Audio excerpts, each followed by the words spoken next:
charge. As a result of this dipolar nature, the molecules can combine with one another and form so-called clusters. If, for example, a harmful substance were to now penetrate the body, water clusters would form around that substance. These clusters have a highly differentiated structure depending on the substance. The various frequency patterns and the corresponding information emitted by that harmful substance are stored exactly within the cluster itself. Even when the actual information medium no longer exists, the cluster structure bearing the stamped information can continue to exist and have a disruptive effect on the body. What happens now when this harmful substance transmits a frequency pattern on the same wavelength as those cells? The substance's frequency patterns interfere with communication between the cells. They act as a jamming transmitter. The disruption of the exchange of information leads eventually to cell malfunctions. If that malfunction persists, it displays itself in physical symptoms and changes. So how does the BICOM device function? Let's start off with a diagnosis. With the help of the BICOM device, it can be determined which substance is causing disruption in the body. To do this, the frequency patterns of the presumably damaging substance are relayed to the patient's body via the device. With the help of a bioenergetic testing procedure, the electroacupuncture test for instance, it is determined whether the body resonates with that substance.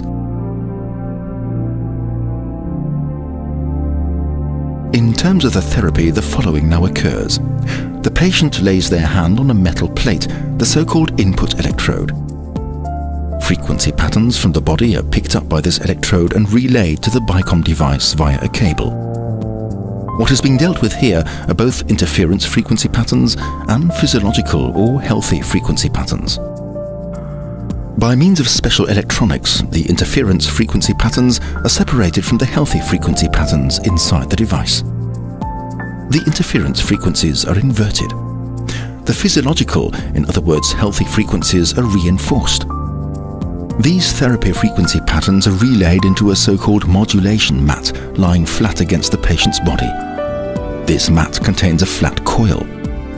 As a result of the therapy frequency patterns, a unique, highly effective magnetic field specific to the patient is created via this coil that penetrates into the cell's innermost regions. In bioresonance therapy, the clusters resonate with the therapy frequency patterns. The interference frequency patterns are diminished, the clusters split apart, toxins are drawn off, and the strain-inducing frequency patterns are dissipated. The cells are able to communicate unhindered again. Self-regulation, and thus the body's powers to heal itself are put back into action once more. Today there are already thousands of BICOM therapists worldwide, and the number is increasing daily. My name is Alexander Sinkov. I am the head of the medical center at the famous Moscow hospital Red October. The 80 to 90% efficiency of the bioresonance therapy has proven itself in our practice.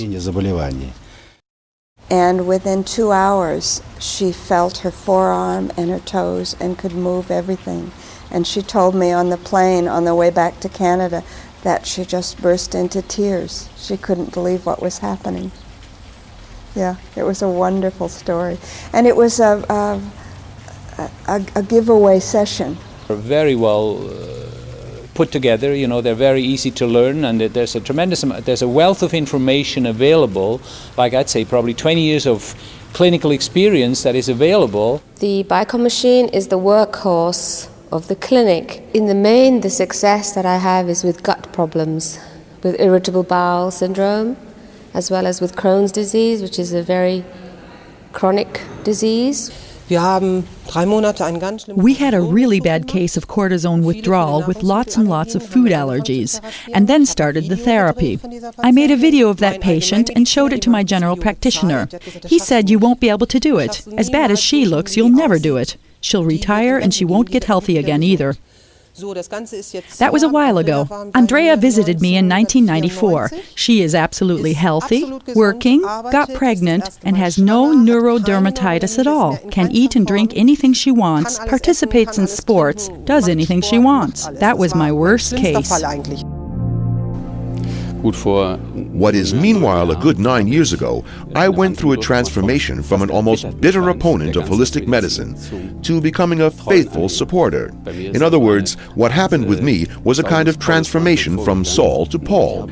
I used to refer to holistic doctors a bit disparagingly as gut men. And today, I must say that that is a completely arrogant characterization which does not apply in the least. You can achieve so much with holistic medicine, with acupuncture, but especially with bioresonance. It is simply fantastic.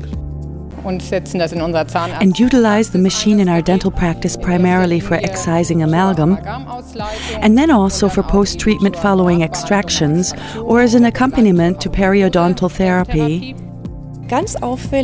Conspicuously often, we have cases of neurodermatitis and ADS or hyperactive children who show symptoms of both illnesses at the same time. The success there is so overwhelming that we even had follow-up inquiries from nursery school teachers. What did you do with those kids? And due to the great demand, we are treating allergy patients 90% of the time, with a great deal of success, a success ratio of about 90% too. With experiences like these, it's a pleasure to start again each and every day, a form of therapy that I certainly wouldn't part with anymore. 85% of those patients surveyed would bear the costs for a therapy themselves if their health insurance does not pay for it. The crucial point is the effectiveness. I believe that the future of medicine will not be able to make do without biophysical therapy methods. Bioresonance therapy, if medicine truly wants to be able to deal with the steadily increasing number of chronic illnesses. If one doesn't want to just maintain a status quo and instead really relieve patients of these illnesses, then one will not be able to make do without bioresonance therapy in the future. Bioresonance therapy is going to be an important part of medicine in the future.